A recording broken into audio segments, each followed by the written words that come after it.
लालची सेठ और मंत्री। रायगढ़ में सोमू अपनी पत्नी मालती के साथ रहता था। सोमू और मालती दोनों खेतों में काम करते थे, लेकिन धनीराम धनंजय के साथ सभी का शोषण करता था। दोपहर के वक्त सभी लोग अपने खेतों में काम कर रहे थे, तभी अपने नौकर धनंजय के साथ जमींदार धनीराम आया। धनीराम, अरे वाह, सभी लोग अपना काम अच्छे से कर रहे हैं। अरे ओ सोमू, इस बार मेरा कर्ज देना मत भूलना, वरना अच्छा नहीं होगा। पिछली बार की तरह माफ़ नहीं करूँगा। सोमू, मालिक साहब, मैं समय से पहले आपके पैसे पहुंचा दूंगा। धनीराम, बाकी लोगों भी ध्यान से सुने, मेरे पैसे समय से पहुंच जाना चाहिए, समझे? धनीराम, चलो धनंजय। धनंजय, मालिक सभी को ये बता दीजिए कि आप कौन हैं। धनीराम, तुम पागल हैं? सब लोग धनीराम को भली भांति जानते हैं। धनंजय, नहीं मालिक, मैं पागल कैसे हो सकता हूँ, और अगर पागल हूँ तो आपके साथ कैसे रह सकता हूँ? मालिक, आप किसी पागल को अपने साथ छोड़े ही नहीं रखोगे। धनीराम, धनंजय, अपना मुंह बंद कर और मेरे साथ चुपचाप चलो। धनंजय, ठीक है मालिक, लेकिन एक बात मेरी समझ में नहीं आई। धनीराम, बोलो। कम अकल इंसान क्या समझ नहीं आता है? धनंजय, मालिक, ये आप लोग पैसे लिए नहीं हैं, फिर भी आपका कर्जा इनके ऊपर कैसे हो गया? धनीराम, अकल के दुश्मन, इन सभी को कभी ना कभी उधार की ज़रूरत पड़ी है, तब मैंने उधार दिया, पर तब से लेकर अब तक का ब्याज चल रहा है, और साथ ही मेरे हुक्म का ये नगर हमारा है। मैं यहाँ का ज़मींदार हूँ। अगर ये यहाँ रहेंगे तो ये मुझे ब्याज के पैसे देंगे, वरना इनको सब कुछ छोड़कर जाना होगा। सभी पर राज करने के लिए दिमाग की ज़रूरत होती है, दिमाग की। धनंजय मान गए।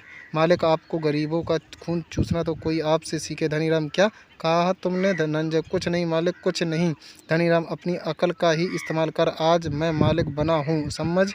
कम अकल इंसान। धनंजय, समझ गया मालिक, बिल्कुल समझ गया। तभी धनीराम और धनंजय ने खेत में काम कर रहे नीलू को देखा।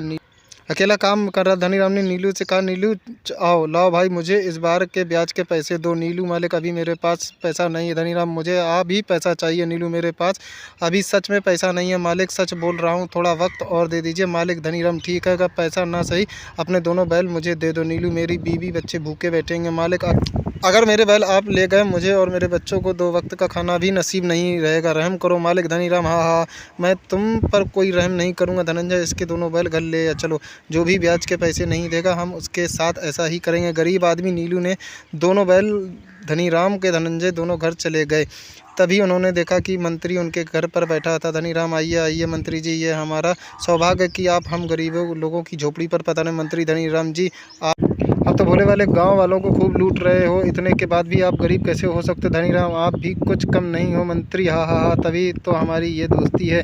दोनों बैठकर बातें करने लगे। अगले दिन शाम का वक्त, सोनू और मालती दोनों खेत में काम कर रहे थे।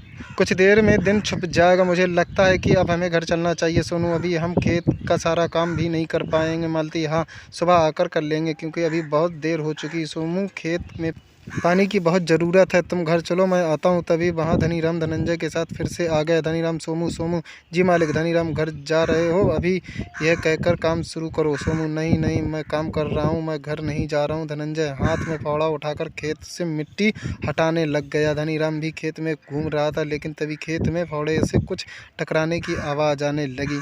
ये कैसी आवाज़ है धनीराम? ये आवाज़ कैसी है? ज़रूर यहाँ कुछ ना कुछ है। सोमू, मालिक, ये मटका है। धनीराम, क्या सच में ये मटका है? सोमू जी मालिक, अभी निकालता हूँ। सोमू ने मटका बाहर निकाला। धनीराम ने मटका लिया और खुशी से नाचने लगा। धनीराम, वाह वाह वाह, बहुत अच्छे, बहुत अच्छा, एक और मटका, अब अमीर हो गया हूँ, मेरे पास बहुत सारा धन दौलत हो गया। सोमू, ये मटका मुझे मिलाएगा मालिक, तो ये मेरा हुआ ना। धनीराम, इस नगर में हर एक किसान के खेत पर धनीराम का हक है, समझे?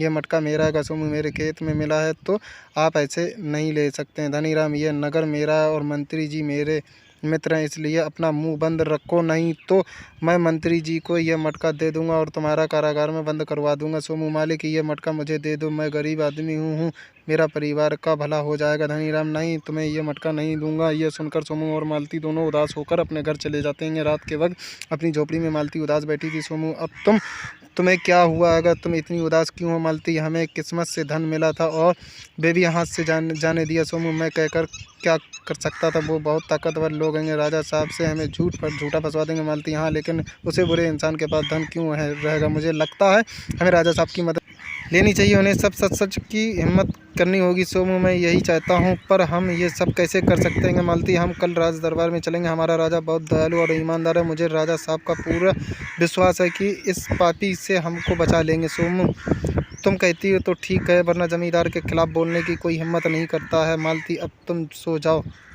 सुबह राजा साहब के पास चलेंगे, सब ठीक हो जाएगा। अगले दिन राजा विक्रम सिंह का दरबार लगा हुआ था। वहाँ सभी उपस्थित हुए। मंत्री ने सभी से कहा, मंत्री कहिए कौन कौन क्या समस्या लेकर आया? मालती हम भी एक समस्या लेकर आए हैं। गांव का जमींदार धनीराम ने हमें बहुत परेशान किया हुआ है। मंत्री अच्छा वो धनीराम? अरे तुम पागल हो तो नहीं हो? धनीराम जैसा सज्जन व्यक्ति पर तुम आरोप लगा रहे हो? राजा मंत्री क्या तुम धनीराम को जानते हो? मंत्री हाँ राजा साहब, मैं बहुत भली ही इंसान है, सबकी मदद करता है, लेकिन ना जाने ये लोग धनीराम पर झूठे आरोप क्यों लगा रहे हैं। राजा मंत्री तुमने अभी आरोप सुना भी नहीं और पीड़ित को पहले से चुप करा दिया। राजा विक्रम सिंह के दरबार में सबको न्याय का अधिकार है। मंत्री माफ़ी चाहता हूँ राजा साहब, लेकिन राजा बोल क्या कहना है तुम्हें? सोमू राजा साहब, मैं और मेरी पत्नी खेत में काम करते हैं, लेकिन धनीराम आकर आधी फसल ले जाता है। हद तो तब हो गई जब मुझे सोने से भरा मटका खेत में मिला, उसे भी धनीराम ले गया। इतना सुनकर मंत्री के होश उड़ गए। राजा ने मंत्री की तरफ देखा। राजा मंत्री शायद चोर मिल गया है, धनीराम को तुरंत पेश करवा। मंत्री राजा साहब ये गरीब लोग हैं, कुछ भी बोलते होंगे, आप इनकी बातों में मत आइए। मैं झूठ बोल रहे हैं और आपके फ़ायदे के लिए कुछ भी बोल सकते हैं। राजा मंत्री जितना कहा उतना करो, धनीराम को मेरे सामने पेश करो। मंत्री ने 2 सिपाही भेजकर धनीराम को दरबार में बुलाया लिया। धनीराम राजा साहब की सदा जय हो। आपने मुझे गरीब को कैसे याद किया? हुक्म करें महाराज। राजा सोमू और मालती ये जो भी कह रहे हैं क्या वह सच है? तुम्हें कोई मटका मिला था? धनीराम नहीं महाराज। आप और सोमू किस मटके की बात कर रहे हैं? मुझे समझ में नहीं आ रहा, मैंने ऐसा कोई मटका नहीं देखा है। सोमू जमींदार साहब सच बोलिए ना, आपने मटका देखा है? नहीं बल्कि छीना है। धनीराम नहीं नहीं नहीं राजा साहब, सब झूठ बोल रहे हैं। तभी पीछे से धनंजय आया, उसके हाथ में एक बहुत बड़ा बोरा था। धनीराम तुम यहाँ और इस बोरे में लेकर क्यों घूम रहे हो? धनंजय राजा साहब मैं धनंजय हूँ और हमेशा जमींदार के साथ रहता हूँ, कुछ सच आपको बताना चाहता हूँ। राजा हाँ बोलो। धनंजय महाराज इस बोरे में धन से भरा मटका आएगा जो इस राज महल से चोरी किए गए हैं। सोमू के खेत से जो मटका मिला है वे भी इसी में है। धनीराम खेत देख राजा साहब कहते हैं कि ना मैंने कुछ किया था, मेरा नौकर चोरी कर रहा था, इसका मुझे दुख है। आप इस चोर को फांसी चढ़ा दीजिए। धनंजय रुकिए जरा, सब्र कीजिए धनीराम जी। राजा धनंजय तुम अपनी पूरी बात रखो पहले। धनंजय महाराज धनीराम आपका बहुत दिनों से धन चुरा रहा था, इसलिए यह मटका सोमू के खेत में छुपा दिया था, जिसको धनीराम ने वापस छीन लिया। मालती को मैंने पहले ही बता दिया था। राजा लेकिन तुम तो धनीराम के साथ बरसों से काम कर रहे हो, अचानक उसके खिलाफ कैसे? धनंजय लंबी कहानी है महाराज। इस कपटी धनीराम से मैंने कुछ रुपए उधार मांगे थे आज से 15 साल पहले, जब मेरी बीबी रज्जू पेट से थी। उसके दर्द सहन नहीं हो रहा था, मैंने धनीराम से बहुत मिन्नतें की। धनंजय मालिक मेरे बीबी और बच्चों को बचा लीजिए, अगर मैं अभी उसे नगर की आया के पास नहीं ले गया तो उसकी मौत हो जाएगी। धनीराम मुझे उससे क्या फ़ायदा होगा? कल मरे सो आज मरे, मेरे पास कोई पैसा नहीं है। धनंजय रहम कर मालिक, रहम कर। धनीराम हट पिल्ले। धनंजय तब मेरी आंखों के सामने मेरा परिवार उजड़ गया। मैंने उस दिन से इंतज़ार किया आज का, और आज सब आपके सामने है। महाराज इस की सज़ा मिलनी चाहिए। राजा पिछले कुछ महीनों से राजमहल का खजाना लूटता रहा, हमें उस चोर की तलाश थी। आप तीनों का धन्यवाद, इस दुष्ट चोर को पकड़वाने में हमारी मदद की। धनीराम नहीं नहीं मुझे माफ़ कर दीजिए महाराज।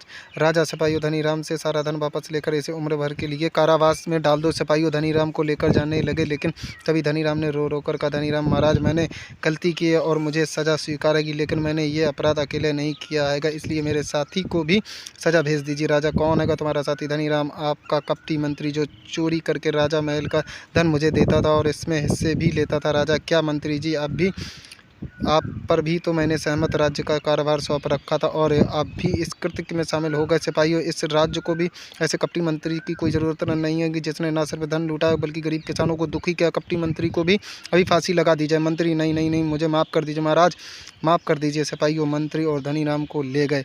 राजा ने सोमू मालती और धनंजय को इनाम दिया और राज दरबार में नौकरी भी दे दी है। मेरे चैनल को सब्सक्राइब करें ऐसी लेटेस्ट कहानियों के लाने।